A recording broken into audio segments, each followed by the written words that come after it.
धीरे धीरे सुबह होने लगती है। अरे ये क्या, ये कौन है? मुझे तो लगा था कि ये मेरे पति हैं, लेकिन ये तो कोई चोर लग रहा है। हे भगवान, ये क्या पाप हो गया मुझसे? अब मैं इस चोर से कैसे बचूंगी?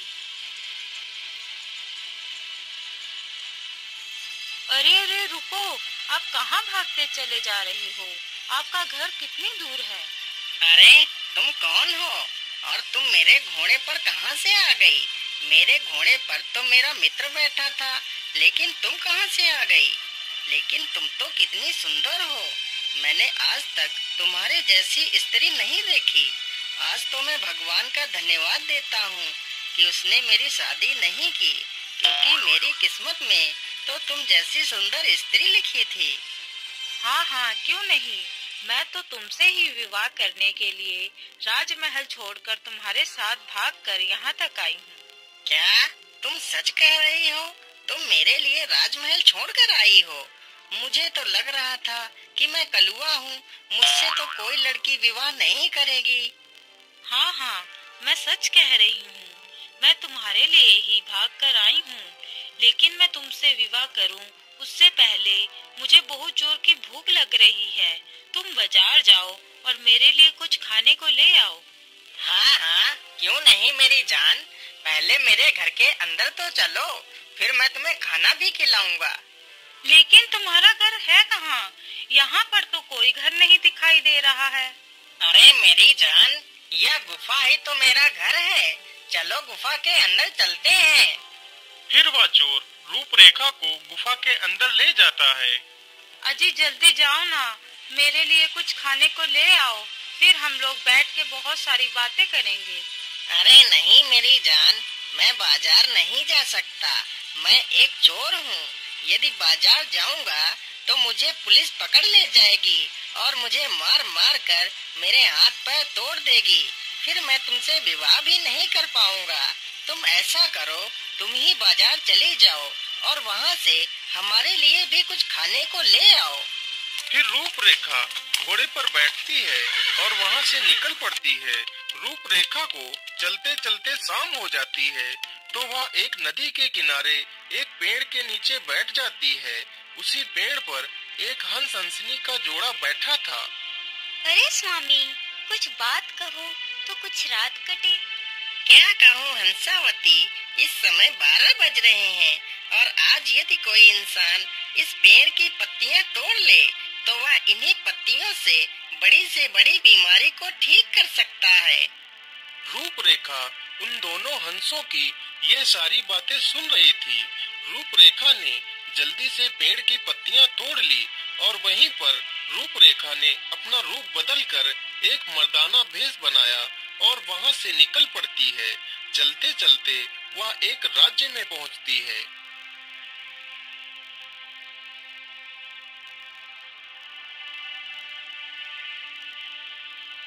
अरे बूढ़ी माँ, मैं एक परदेसी हूँ। क्या आप मुझे अपने घर में रख सकती हो? इसके लिए मैं आपको 10 स्वर्ण मुद्राएं दूंगा। ठीक है बेटा, तुम इसे अपना ही घर समझो। माँ जी, यह मुद्राएं लीजिए और एक मदिरा की बोतल लेकर आइए और साथ में बकरे का मांस भी लेकर आना।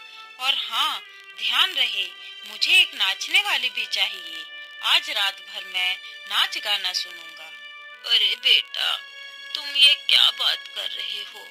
मैं बकरे का मांस तो ला सकती हूँ और एक बोतल मदिरा की भी, लेकिन ये नाचने वाली मैं नहीं ला सकती। लेकिन माताजी, आप नाचने वाली क्यों नहीं ला सकती हो?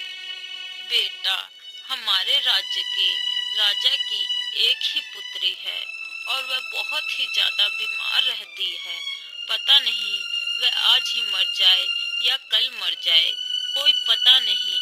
यदि राजा को पता चल गया कि मेरे घर में नाच गाना हो रहा है तो राजा मुझे फांसी पर ही चढ़ा देगा। इसलिए मैं नाचने वाली नहीं ला सकती। अच्छा माताजी, आप कल राजा के पास जाना और कह देना कि मेरे पास एक वैद्य है जो आपकी पुत्री को ठीक कर देगा।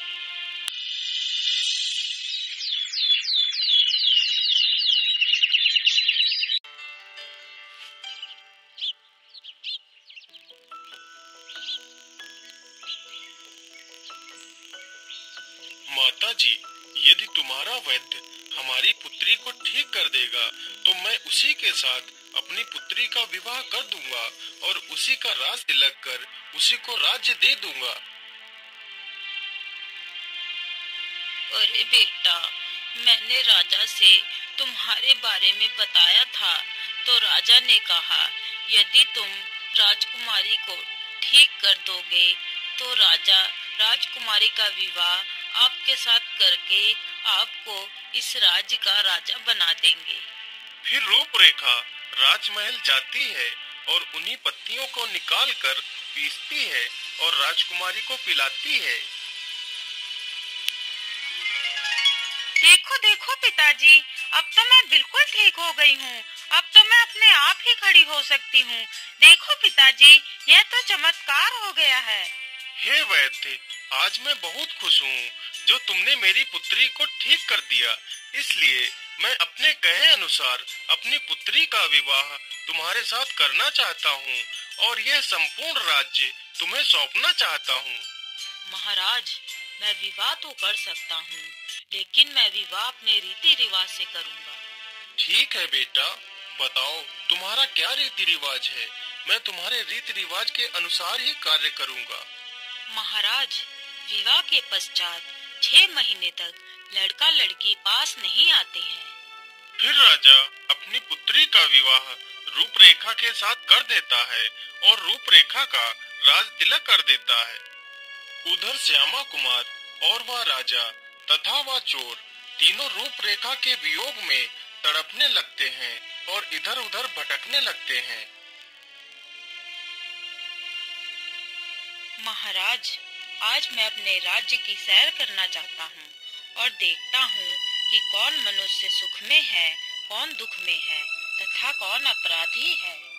रूपरेखा अपने घोड़े पर सवार होती है और निकल पड़ती है और उस राजा और श्यामा कुमार को ले आती है। रूपरेखा राजा को पेड़ में बंधवा देती है।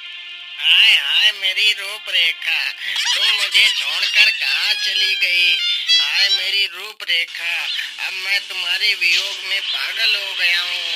अब मैं खाना पानी भी नहीं खाऊंगा और तुम्हारी याद में तड़प तड़प कर मर जाऊंगा। सैनिकों, इस पागल को भी इस पेड़ से बांध दो। सैनिकों, एक एक चाबुक उठाओ और इन दोनों की खाल खींच दो।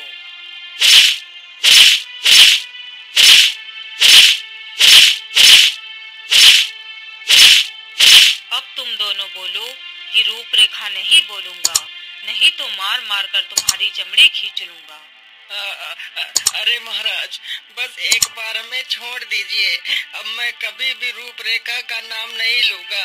अब मैं रूपरेखा तो क्या, अपना भी नाम कभी नहीं लूंगा। मुझे छोड़ दीजिए महाराज, अब कोई गलत कार्य नहीं करूंगा महाराज।